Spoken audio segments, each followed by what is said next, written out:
الحمد للہ نحمدہ ونصلی ونسلم علی سیدنا و مولانا محمد رسولہ النبی الکریم الحنین الرؤوف الرحیم اما بعد فاعوذ باللہ من الشیطان الرجیم بسم اللہ الرحمن الرحیم وَيْلٌ لِكُلِّ هُمَزَةٍ لُمَزَةٍ آمنت باللہ صدق اللہ العظیم قال اللہ تبارک و تعالی فی شان حبیبہ مخبرا و آمرا ان اللہ وملائکتہ یصلون علی النبی یا ایہا الذین آمنوا صلوا علیہ وسلموا تسلیما۔ تمامی حضرات بآباد بلند درود پاک آباد آنی چاہیے۔ اللہم صلی علی سیدنا و مولانا محمد وعلی آل و اصحاب سیدنا و مولانا محمد وبارک وسلم وصلی علیہ۔ الصلاۃ والسلام علیک یا رسول اللہ وعلی آلک و اصحابک یا حبیب اللہ۔ الصلاۃ والسلام علیک یا شفیع المذنبین وعلی آلک و اصحابک یا رحمۃ للعالمین۔ بعد حمد و ثنا نہایتی واجب الاحترام دوستو، بزرگوں، عزیز ساتھیوں، میں اور آپ اس بابرکت باسعادت جمعۃ المبارک کے دن اللہ رب العزت کی پسندیدہ جگہ مسجد میں جمع ہیں۔ دعا گو ہوں کہ رب کائنات ہم سب کا یہاں آنا، مل بیٹھنا، ذکر اذکار کرنا اپنی پاک بارگاہ کے اندر شرف قبولیت عطا فرمائے۔ عزیزان محترم،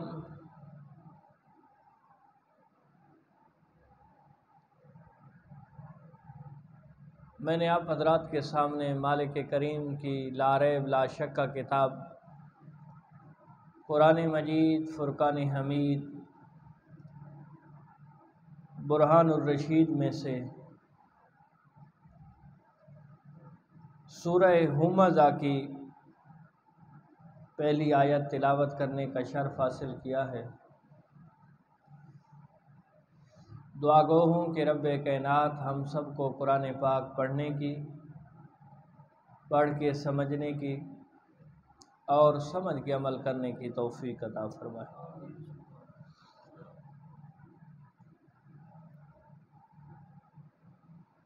سورہ ہمزہ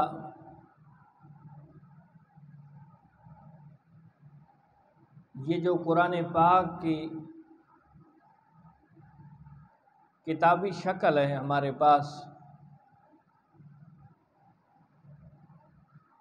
اس میں 104 نمبر پہ موجود ہے۔ یہ سورہ مکیہ ہے، مکہ مکرمہ میں نازل کی گئی۔ اس کے اندر 1 رکوع، 9 آیات اور 130 حروف موجود ہیں۔ ہمزہ جس کا معنی ہوتا ہے تانا دینے والا،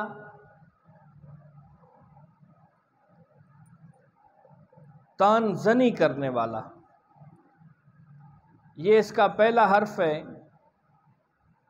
اسی پہلے حرف کی مناسبت سے اس سورت کا نام بھی ہمزہ رکھا گیا ہے۔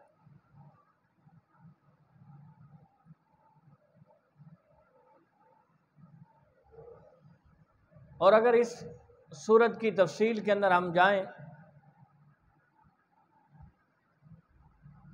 تو نزول کے اعتبار سے یہ 32 نمبر کے اوپر نازل کی گئی، یعنی جو آیات صورتوں کے اندر نازل ہوتی گئیں، تو 32ویں نمبر پہ یہ سورہ ہمزہ نازل ہوئی۔ اسے آپ ترتیب نزولی کہہ سکتے ہیں، اور مصحف یعنی قرآن کے اندر 104 نمبر پہ یہ موجود ہے۔ اور یہ ساری سیٹنگ جو ہے کہ کوئی آیت اور کوئی سورت کس کو کس جگہ پہ رکھنا ہے، یہ ساری ترتیب نبی علیہ الصلوۃ والسلام اپنی زندگی کے اندر ترتیب دے کے گئے ہیں۔ یعنی ایک سوال اٹھ سکتا ہے نا، ذہن کے اندر ایک سوال پیدا ہو سکتا ہے کہ جناب جو سورت 32ویں نمبر پہ نازل ہوئی، نزولی اعتبار سے اس کا نمبر ہے 32، اور آج وہ قرآن کی کتابی شکل کے اندر 104 نمبر پہ موجود ہے، اس کی وجہ کیا ہے؟ تو اس کی وجہ یہی ہے کہ نبی علیہ الصلوۃ والسلام نے جو ترتیب دیا ہے قرآن کو، اس کے اندر نبی علیہ الصلوۃ والسلام نے اس سورہ کو 104 نمبر پہ رکھا ہے۔ بس ہمارے لیے یہی کافی ہے۔ یہ سورت اپنے اندر ویسے قرآن لاجواب کتاب ہے۔ میں کئی مرتبہ یہ آپ سے گزارش کر چکا ہوں کہ قرآن سمجھنے والی کتاب ہے، اور قرآن ایک ایسی کتاب ہے کہ جس کو آپ پڑھیں گے تو آپ کو لطف آئے گا۔ آپ دنیا کی کوئی بھی کتاب اٹھا لیں، ایک بار پڑھیں گے، وہ لطیفوں کی کتاب ہے، ناول کی کتاب ہے، افسانے کی کتاب ہے، تاریخ کی کتاب ہے، جیسی بھی ہے نا، وہ کتاب ایک مرتبہ آپ پڑھیں گے لطف آئے گا۔ اس کے بعد اگر وہی کتاب دوبارہ آپ پڑھیں گے تو جو پہلے مرتبہ لطف آیا تھا نا، اس میں کمی آ جائے گی، اور تیسری مرتبہ پڑھیں گے تو آپ کا ویسے دل بھی نہیں کرے گا کہ یار اس کو کیا پڑھنا، پہلے بھی 2 مرتبہ پڑھ چکا ہوں، لیکن تیسری مرتبہ پڑھیں گے تو لطف میں اور کمی آ جائے گی، چوتھی مرتبہ آپ پڑھیں گے تو لطف میرے خیال میں تو آئے گا بھی نہیں۔ ٹھیک ہے، کیوں؟ یہ دنیاوی کتاب ہے، لیکن قرآن ایک ایسی لاجواب کتاب ہے، آپ جتنی بار اسے پڑھیں گے یہ اور زیادہ لذت عطا کرے گا۔ ذرا بولیے سبحان اللہ۔ یعنی جتنی بار آپ پڑھتے جائیں گے، لطف، سرور، کیفیت، محبت، عشق، اور دل کے اندر ایک عجیب سی لذت محسوس ہوگی۔ آپ پڑھتے جائیں، صرف اس کی تلاوت کرتے جائیں، اس کے اندر بھی لذت ہے، صرف تلاوت کے ساتھ ساتھ اس کا ترجمہ پڑھیں، اس کے اندر بھی لذت ہے، ترجمے کے ساتھ ساتھ مختصر سی تشریح پڑھیں، اس کے اندر بھی لذت ہے، تشریح آپ تفصیلاً اس کو پڑھیں، پھر اس کے اندر اور زیادہ لذت ہے۔ یعنی جتنا آپ محبت کے ساتھ اس قرآن کو 1 بار 2 بار 100 مرتبہ 200 مرتبہ زندگی کا ایک بندہ مشن بنا لے کہ میں نے اسے اتنی بار پڑھنا ہے، یاد رکھیے گا جتنی بار بھی آپ پڑھیں گے آپ کو لذت محسوس ہوگی۔ قرآن ایک ایسی لاجواب کتاب ہے۔ پھر قرآن، میں پہلے بھی گزارش کر چکا ہوں، قرآن کو کوئی پڑھتا ہے صرف تلاوت کرتا ہے تو اس کا بھی ثواب ہے، لیکن اس کا مقصد صرف تلاوت نہیں ہے، اس کا مقصد ہے اس کو سمجھا جائے۔ قرآن ہمیں پیغام کیا دیتا ہے، ہمیں سمجھانا کیا چاہتا ہے، ہماری زندگی کو سنوارنا کس انداز میں چاہتا ہے، یہ قرآن کا مقصد ہے، جس مقصد کو ہم نے پسے پشت ڈال دیا ہے۔ آج ہمارے ممبر الا ماشاء اللہ تفسیر بیان کرنے سے محروم ہو گئے۔ ہمارے ممبروں پہ بھی یہ ایک درد ہے کہ ہمارے ممبروں پہ بھی صرف دوڑے مائیے کسے کہانیاں رہ گئی۔ یہ قرآن جب سے ہم نے چھوڑا ہے، وہ علامہ اقبال رحمۃ اللہ تعالی علیہ کا ایک شعر ہے نا، وہ معزز تھے زمانے میں مسلمان ہو کر، وہ معزز تھے زمانے میں مسلمان ہو کر، ہم ذلیل و خوار ہوئے تارے کے قرآن ہو کر، کہ جب سے ہمارے ہاتھ سے دامن قرآن یہ چھوٹا ہے، ہم دنیا کے اندر زیادہ ہونے کے باوجود بھی ہر جگہ پہ ہم پس رہے ہیں۔ اس دنیا کے اندر ہر چیز ہمارے پاس موجود ہونے کے باوجود بھی ہمارے اندر اتحاد نہیں ہے، اتفاق نہیں ہے، امن محبت نہیں ہے، پیار نہیں ہے، ہمارے اندر وہ قوت اور وہ طاقت نہیں ہے۔ اس کی وجہ کیا ہے کہ ہمارے ہاتھ سے وہ دامن قرآن جو چھٹ گیا ہے۔ آج پھر امت مصطفیٰ اگر دامن قرآن کی طرف آتی ہے تو پھر دیکھیے گا یہ کفار، یہ مشرکین، یہ یہود و نصارہ، یہ دنیا والے آپ کو پھر سلام کرنا شروع کریں گے۔ لیکن شرط کیا ہے کہ ہم قرآن کی طرف آئیں تو صحیح۔ ہم نے اس قرآن کو جب سے چھوڑا ہے، اور یہ حقیقی بات ہے، یہ حقیقت ہے کہ علامہ صاحب رحمۃ اللہ تعالی علیہ نے بڑے تھوڑے سے لفظوں میں یہ ہمیں بتا دیا کہ ہماری ذلت، ہماری رسوائی، اس کی وجہ کیا ہے، ریزن کیا ہے۔ وہ وجہ اور ریزن وہ قرآن کو چھوڑنا ہے۔ آج اپنی اولادوں کو ہم قرآن پڑھنا سکھائیں، خود قرآن پڑھیں، خود قرآن کی تشریح سمجھیں، علماء کے پاس جائیں، پھر دیکھیے گا یہ غربت آپ کو پریشان نہیں کرے گی، یہ اولادیں آپ کو پریشان نہیں کریں گی، یہ غربت آپ کے گھروں کے اندر فاقہ ہونے کے باوجود بھی آپ کا یہ سر عزت کے ساتھ بلند رہے گا۔ آج سب کچھ موجود ہے، ہر شے موجود ہے، پر وہ عزت جس کی وجہ سے سر بلند ہوتے تھے وہ سر نیچے ہیں، وہ جھکے ہوئے۔ میرے بھائی قرآن کی طرف آئیے۔ آج بھی ہم نے ایک مختصر سی صورت کا مختصر ترجمہ اور تشریح پڑھنی ہے، سمجھنی ہے، کوشش کیا کریں۔ میں گزارش آپ کے بارگاہ کے اندر کئی مرتبہ رکھ چکا ہوں کہ آپ وقت لے کے آئیں، ایک دن صرف نیت یہ رکھیں کہ ہم نے قرآن سمجھنا ہے، ایک لفظ بھی آ جائے نا۔ اور عمر کا یہ نہیں ہے کہ صرف بچوں کو ہم نے قرآن پڑھنا اور پڑھانا اور سکھانا ہے۔ میں نے آپ کے سامنے شاید یہ روایت کبھی رکھی ہو، نبی کریم علیہ السلام کی بارگاہ کے اندر اسرائیل علیہ السلام آئے اور عرض کرنے لگے، سوہنیا ابھی یہ جو آپ کے پاس بیٹھا ہوا آپ کا صحابی ہے، اس کا وقت موت آنے والا ہے۔ اب نبی علیہ السلام نے اسے بتایا کہ مجھے میرے فرشتے نے بتایا ہے کہ تمہارے اوپر موت آنے والی ہے، وقت اجل آنے والی ہے۔ تو اس نے عرض کی، سوہنیا کوئی ایسا عمل تو بتائیے کہ میں وہی کر رہا ہوں اور موت کا فرشتہ آئے اور میری روح کو قبض کر کے لے جائے۔ تو نبی کریم علیہ السلام نے فرمایا، وہ جو حلقہ تعلیم بیٹھے ہوئے ہیں، یعنی تعلیم حاصل کر رہے ہیں، وہ حلقہ جو لگا کے بیٹھے ہوئے ہیں، تم ان کے اندر بیٹھ جاؤ، یہ تمہارے لیے، یہ عمل تمہارے لیے ذریعہ نجات ہے۔ اور ویسے بھی ہے کہ قرآن و حدیث سمجھنے کے لیے آپ یہ نہ دیکھیں کہ داڑھی سفید ہو گئی ہے، بال سفید ہو گئے ہیں، لوگ کیا کہیں گے۔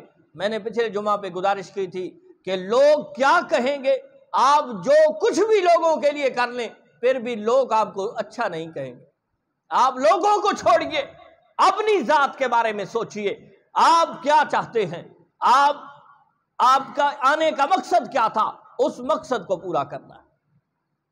اب آؤ، وَيْلٌ لِكُلِّ ہُمَزَةٍ لُمَزَةٍ، ہر طعنہ زن عیب جو کے لیے ہلاکت ہے۔ ویل ہلاکت ہے کس کے لیے؟ لِكُلِّ ہُمَزَةٍ لُمَزَةٍ، کہ جو طعنہ زن ہے، اور دوسرا جو عیب جو ہے طعنہ زن کیا ہے کہ ہم کسی پہ طعنے مارتے ہیں۔ یہ ہمارے معاشرے کے اندر ایک عجیب سی صورتحال پیدا ہو گئی ہے۔ جھیڑے، لڑائی جھگڑوں میں طعنے لگائے جاتے ہیں، اس کو کسی نہ کسی انداز میں اس کے دل کو چھلنی کیا جاتا ہے۔ ایک یہ بھی ہے، اور بعض مرتبہ کوئی غریب ہو نا، اس کے اندر کوئی عیب ہو تو اس کے منہ پہ جو کہہ دیتے ہیں، اور امیر ہو تو اس کے منہ پہ نہیں کہتے لوگ۔ اب پتا ہے بھئی وہ تو مارے گا، غریب کے اوپر تو روب داب ڈالتے ہوئے کہتے ہیں جی تیرے اندر یہ عیب ہے۔ یہ عیب اس کو بتانا یا طعنے دینا، کسی بھی چیز کے طعنے دینا، نسب کے طعنے دینا، کسی مال کے طعنے دینا، کسی بھی چیز کے یہ طعنے دینا، یہ ہلاکت کا کام ہے۔ ایسا بندہ جو کسی کو طعنے دیتا ہے ابھی اس کے اندر ایمان داخل نہیں ہوئی۔ اور دوسری چیز عیب جوئی، عیب نکالنا، غیبت کرنا، برائی بیان کرنا۔ اور یاد رکھو غیبت کیا ہے، آپ علماء سے سنتے ہیں غیبت میرے اندر کوئی عیب ضرور ہے، آپ وہ عیب میرے سامنے کے بجائے پیٹھ پیچھے آپ اس عیب کو لوگوں کے سامنے بیان کر رہے ہیں کہ جناب فلاں کے اندر یہ عیب ہے، حالانکہ وہ موجود ضرور ہے، میں ایسا عیبی ضرور ہوں، لیکن آپ لوگوں کے سامنے میرے پیٹھ پیچھے جو بیان کر رہے ہیں، دین اس سے بھی منع کرتا ہے، دین اس سے منع کرتا ہے۔ یہ غیبت یعنی جو جس کے اندر جرم ہے وہ جرم پھر بھی لوگوں کو بتانا۔ فرمایا یہ ایسا عیب ہے کہ جس طرح تم اپنے مردے بھائی کا گوشت کھانا اپنے لیے عجیب سے عجیب تر سمجھتے ہو، اسی طرح کسی کی غیبت کرنا بھی اس سے بڑھ کر ہے۔ یعنی ہمارا مزاج ہے، ہمارا بھائی ہو مردہ ہو پھر اس کا گوشت کون کھائے گا؟ انسانیت مر چکی ہو، یہ ظاہراً شکلاً انسان نظر آنے والا، اس کے اندر انسانیت نہ ہو، حیوانیت آ چکی ہو، اس کے باوجود بھی بھائی ہو مردہ ہو اس کا گوشت وہ کبھی نہیں کھائے گا۔ تو فرمایا مومن کون ہے؟ مومن وہ ہے کہ جو کسی مسلمان بھائی کے بارے میں جو اس کے اندر عیب ہے وہ کسی دوسرے کے سامنے اس کا ذکر نہیں کرے گا، اور اگر کوئی کرتا ہے تو وہ اپنے آپ کو ہلاکت میں ڈال رہا ہے۔ اور یاد رکھو یہ جو غیبت ہے، عیب موجود ہو اس کا ذکر کرنا، اور اگر عیب ہے بھی نہیں، عیب اس کے اندر ہے نہیں، اپنی طرف سے ہم نے بنایا ہوا ہے، یہ تو بہتان ہے۔ غیبت کا کتنا بڑا گناہ ہے کہ جو غیبت کرتا ہے وہ اس کی مثال اس طرح ہے، قرآن نے واضح لفظوں میں دی ہے کہ وہ اس طرح ہے کہ جس طرح وہ اپنے مردے بھائی کا گوشت کھا رہا ہے۔ یہ تو غیبت کی بات ہے، جو بہتان لگا رہے ہوتے ہیں، جو کسی کے اندر عیب ہوتا بھی نہیں ہے اور لوگوں کے سامنے عیب بنا کر پیش کرتے ہیں۔ اللہ معافی دے۔ فرمایا وَيْلٌ لِّكُلِّ هُمَزَةٍ لُمَزَةٍ، ایک تانا دینے والے کے لیے ہلاکت ہے، دوسرا عیب جوئی غیبت کرنے والے کے لیے ہلاکت ہے۔ الَّذِي جَمَعَ مَالًا وَعَدَّدَ، اور یہ ہلاکت اس کے لیے بھی ہے جو مال کو جمع کرتا ہے، وَعَدَّدَ جمع بھی کرتا ہے، روزانہ اس کو گنتا بھی ہے، جمع کر رہا ہے مال کو۔ اب یاد رکھو مال فی نفس ہی برا نہیں، لیکن وہ علامہ اقبال رحمت اللہ تعالی علیہ نے ایک شعر فرمایا ہے، بڑا خوبصورت شعر ہے، وہ فرماتے ہیں اللہ سے کرے دور وہ تعلیم بفتن، قابل توجہ بات، اللہ سے کرے دور وہ تعلیم بھی فتنہ، املاک بھی اولاد بھی جاگیر بھی فتنہ، یعنی اللہ سے دور کرے وہ تعلیم بھی فتنہ، ایسا تعلیم جس کی وجہ سے بندہ اللہ کی بارگاہ سے دور ہو جائے، فرمایا یہ فتنہ ہے۔ املاک بھی فتنہ، یعنی املاک یہ جو ہم مال و دولت اکٹھا کر رہے ہیں، اللہ سے اگر وہ دور کر رہا ہے وہ فتنہ ہے۔ اولاد بھی فتنہ، یعنی اگر اولاد کی وجہ سے بندہ اللہ کی بارگاہ سے دور ہو رہا ہے تو فرمایا یہ بھی فتنہ، جاگیر بھی فتنہ، کہ جاگیر جس کی وجہ سے بندہ اللہ کو سجدہ کرنا بھول گیا وہ جاگیریں بھی فتنہ ہے۔ اللہ سے کرے دور وہ تعلیم بھی فتنہ، املاک بھی اولاد بھی جاگیر بھی فتنہ، نہ حق اٹھے نہ حق کے لیے اٹھے شمشیر بھی فتنہ، شمشیر تو کیا نعرہ تکبیر بھی فتنہ، یعنی جو چیز اللہ سے دور کرتی ہے نا، وہ تعلیم ہو، املاک ہو، اولاد ہو، جاگیر ہو، یا تلوار کا اٹھانا ہو، یا نعرہ تکبیر لگانا ہو، اگر اللہ سے دور کرنا کا یہ فتنہ اٹھ رہا ہے تو یہ سب چیزیں فتنہ ہیں۔ اللہ سے کرے دور وہ تعلیم بھی فتنہ، املاک بھی اولاد بھی جاگیر بھی فتنہ، نہ حق کے لیے اٹھے شمشیر بھی فتنہ، شمشیر تو کیا نعرہ تکبیر بھی فتنہ۔ یہ مال فی نفس ہی مال برا نہیں، لیکن جو مال اللہ سے دور کر دے وہ مال فتنہ، جو مال کمانے میں اتنا مگن ہو گیا مشغول ہو گیا کہ اسے سجدہ خداوندی کرنا ہی بھول گیا، جو اللہ کا حق اپنے مال کے اندر بھول گیا، جو مال کماتے ہوئے حق اور حرام کا یہ رستہ بھی بھول گیا، اسے یہ بھی پتا نہیں کہ یہ مال کس انداز میں وہ کما رہا ہے، تو فرمایا یہ مال بھی اس کے لیے ہلاکت ہے۔ الذی جمع مالا وعددا، کہ وہ مال جس کو وہ جمع کر رہا ہے اور روزانہ اسے گن گن کے رکھ رہا ہے، اگر اس کے اندر یہ تین چیزیں ہیں کہ اس کی وجہ سے وہ رب کی بارگاہ سے دور ہو رہا ہے، یا اس کو جس انداز میں اس نے کمایا ہے حلال و حرام کی تمیز بھول گیا ہے، یا اس مال کے اندر اللہ کا حق تسلیم نہیں کرتا، فرمائے یہ مال اس کے لیے ہلاکت ہے، یہ مال اس کے لیے ہلاکت ہے۔ آج میں اور آپ اپنے مالوں کو اندر یہ چیز دیکھیں کہ اس مال کی وجہ سے ہم رب کی بارگاہ سے دور تو نہیں ہو رہے، یا جو کچھ ہم نے کمایا ہے یہ حق حلال کا ہے، یا کسی کا حق کھا کے ہم نے کمایا ہے، یا حرام طریقے سے کمایا ہے، یا ہے حق حلال کا ہے ہمارا لیکن اس کے اندر جو اللہ کا حق ہے وہ ہم حق نہیں ادا کر رہے، تو یہ مال پھر بھی ہمارے لیے ہلاکت ہے۔ عزیزان محترم، یہ چیزیں بھی ہم نے سوچنی ہیں۔ آگے فرمائے یحسب ان مالہ اخلدہ، اب جس کے پاس مال ہوتا ہے نا فطرتاً اس کو یہ گمان ہوتا ہے، یحسب ان مالہ اخلدہ، اسے گمان ہے کہ یہ مال اسے ہمیشہ زندہ رکھے گا، حالانکہ ہمیشہ تو کسی نے نہیں رہنا۔ قارون چلا گیا، شداد چلا گیا، فرعون اور نمرود چلے گئے، جو مال و دولت ان کے پاس اتنے تھے کہ انہیں شمار بھی وہ نہیں کر سکتے تھے، وہ بھی چلے گئے۔ قرآن کیسے انداز میں بیان کر رہا ہے کہ تو ان کے اندر ان چکروں کے اندر پڑا ہوا ہے کہ مال جمع ہو، روزانہ گن گن کے رکھتا ہے اور پھر گمان کرتا ہے یحسب ان مالہ اخلدہ، کہ یہ مال پہ تو گمان کیے بیٹھا ہے کہ یہ مال تمہیں ہمیشہ ہمیشہ زندہ رکھے گا۔ آگے کے جملے سنیے، کلا لینبذن فی الحطمہ، اگر یہ تیرا گمان ہے تو موت نے تو برحق ہے، موت نے تو ضرور آنا ہے۔ کلا لینبذن فی الحطمہ، ہرگز نہیں، یہ مال تمہیں موت سے نہیں روک سکتا۔ ارب خرب جتنا اس کے پاس مال و دولت ہو، موت کے فرشتے کو نہیں روک سکتا۔ کئی شہروں کا، کئی ملکوں کا کوئی بندہ مالک ہو جائے، ملک کے سارے بینکوں کے اندر پیسہ بھی اسی کا ہو، اور پھر وہ سوچے کہ شاید یہ مال اسے ہمیشہ زندہ رکھے گا، فرمایا کلا، ہرگز ایسا نہیں ہو سکتا۔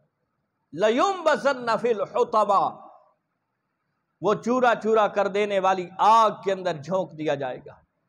ایسی آگ، نبی کریم علیہ الصلوۃ والسلام نے فرمایا کہ جہنم کی آگ کے 70 حصے کیے جائیں، 69 حصے جہنم کے اندر موجود ہیں، اور ایک حصے سے حصہ ملا ہے یہ دنیا کی آگ کو۔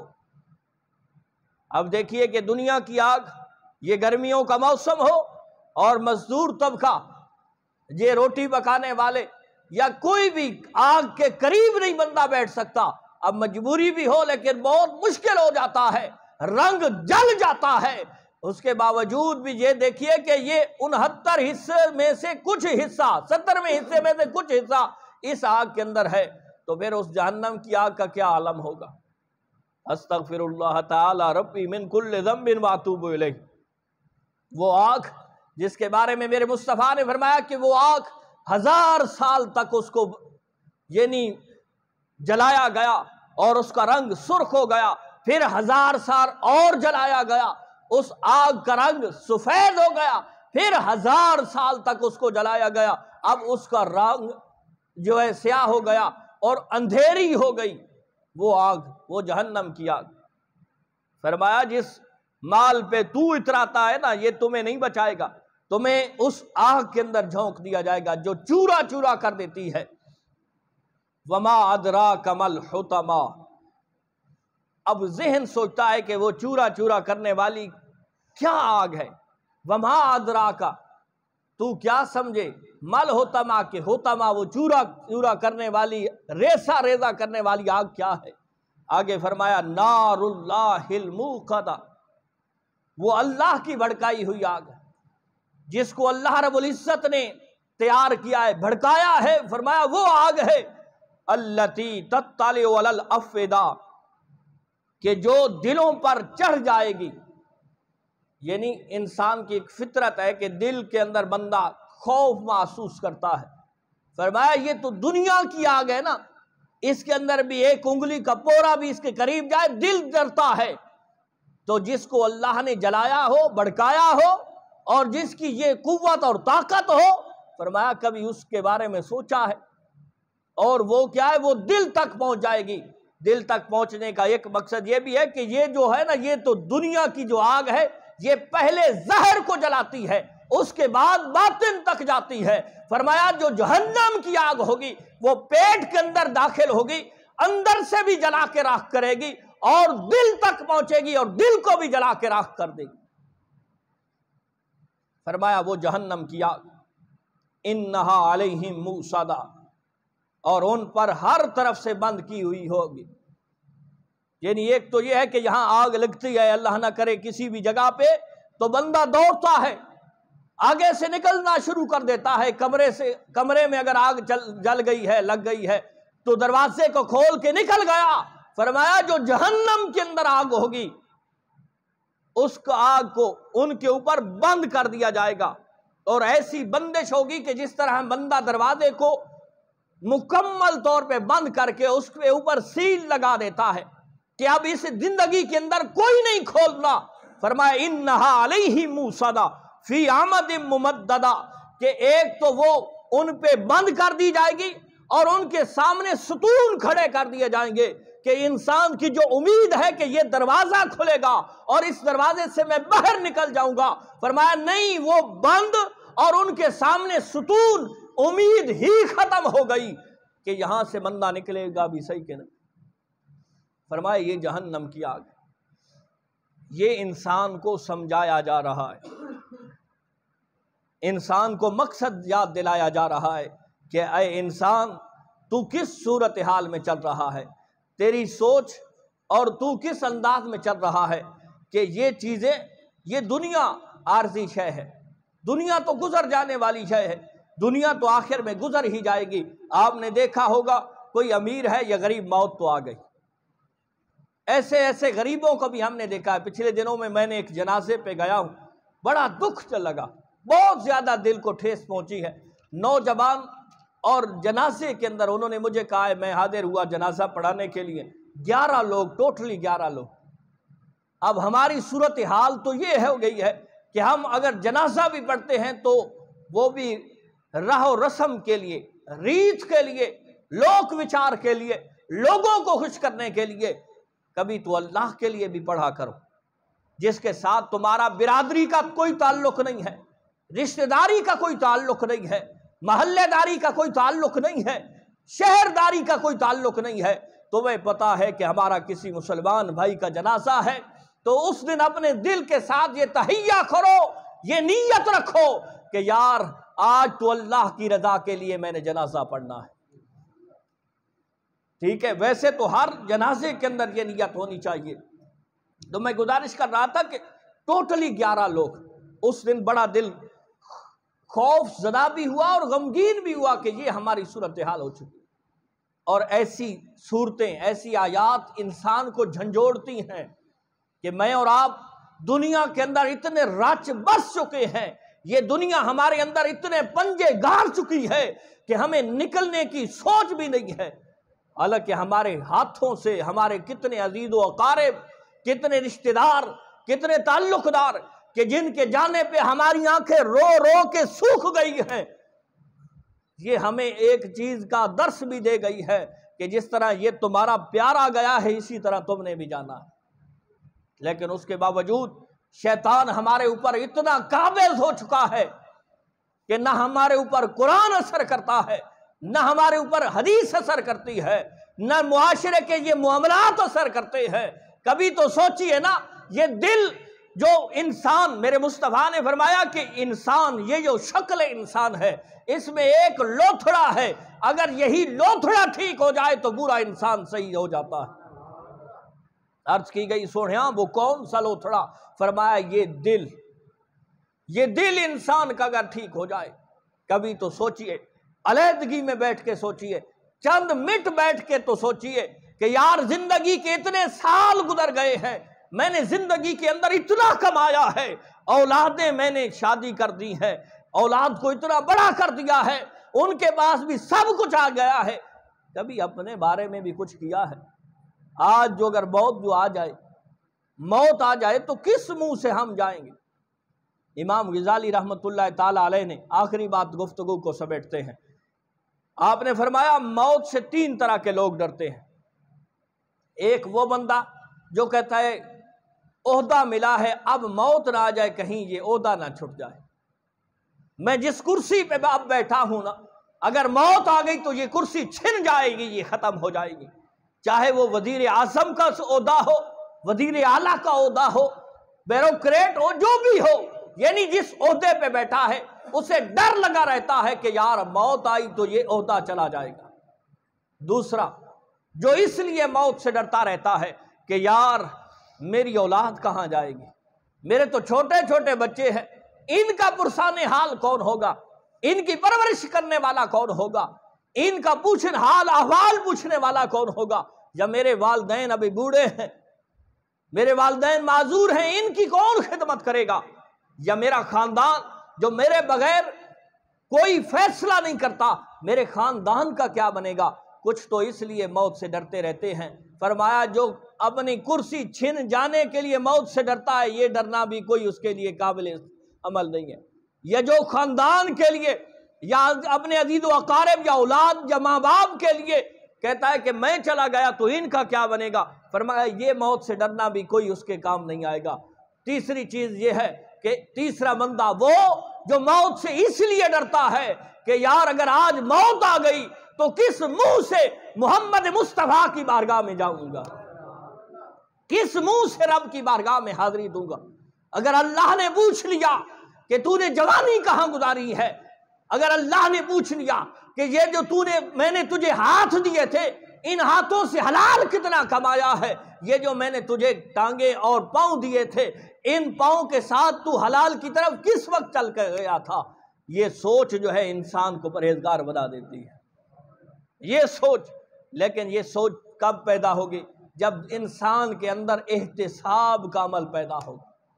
احتساب، جس طرح ہم روزانہ بیٹھ کے سوچتے ہیں آج کتنا کمایا ہے، کتنے ٹائم مزدوری کی ہے، اس سے کتنی انکم آئی ہے، اور اس انکم کو کہاں پہ لگانا ہے، یہ جو سوچ ہے، یہی سوچ ذرا عمل کے بارے میں تو سوچئے۔ صبح سے لے کر شام تک میں نے نمازیں کتنی بڑی ہیں، صبح سے لے کر شام تک میں نے گناہ کتنے کیے ہیں، صبح سے لے کر شام تک میری اس زندگی کا جو مقصد تھا، میں نے کتنا مقصد حاصل کیا ہے اور کتنا مقصد کی مخالفت کی۔ عزیزان محترم و محتشم، تھوڑا سا کبھی کبھی بیٹھ کے اپنا احتساب کیجئے۔ نبی کریم علیہ السلام کے عشق تب ہی پیدا ہوتا ہے جب بندہ اپنے بارے میں کچھ سوچتا ہے۔ بندہ کہے کہ بس نعرے لگاتے ہوئے مرنا ہے اور سیدھا جنت چلا جانا ہے، یہ بھی مشکل بات۔ یہ تب ہے کبھی اپنا احتساب تو کرے۔ میں کئی مرتبہ میرے خیال میں کہہ بھی چکا ہوں کہ بندہ نعرہ لگائے کہ غلامی رسول میں موت بھی قبول ہے، تجھے موت قبول ہے، تجھے سرکار کی سنت یہ داڑھی قبول نہیں ہے۔ جو کہے غلامی رسول میں مجھے موت بھی قبول ہے، پھر فرض نماز نہیں پڑھتا، تجھے موت قبول ہے فرض نماز کیوں نہیں پڑھتا؟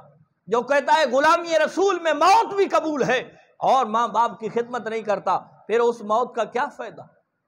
عزیزان محترم و محتشم، بعض نے تو بڑا سخت اس پہ فتویٰ لگایا ہے، جو کہتے ہیں غلامی رسول میں موت بھی قبول ہے لیکن عمل سے وہ مخالفت کرتا ہے۔ لوگ کہتے ہیں، علماء کہتے ہیں وہ بندہ منافق ہے، فطرتاً منافق ہے، کہ وہ بس جھوٹے نعرے لگا رہا ہے، دھوکہ دینے کے لیے نعرے لگا رہا ہے۔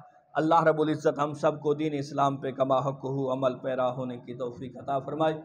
آپ حضرات سے پھر گزارش ہے، آپ کوشش کیا کریں، تشریف لایا کریں۔ میرا دل ہے کہ یہ جو چھوٹی چھوٹی صورتیں ہیں ان کو ریڈ آؤٹ، ترجمہ اور تشریح مختصر آپ حضرات کی سماعتوں کے نظر کیا جائے۔ ہو سکتا ہے کسی کے جھولی کے اندر یہ چند جملے بیٹھ جائیں اور یہ میرے لیے، آپ کے لیے، سننے والوں کے لیے یہ کل بروز حشر شفاعت کا ذریعہ بن جائیں۔ اللہ رب العزت ہم سب کو قرآن پاک پڑھنے کی، پڑھ کے سمجھنے کی اور سمجھ کے عمل کرنے کی توفیق عطا فرمائے۔ وآخر دعوانا الحمدللہ۔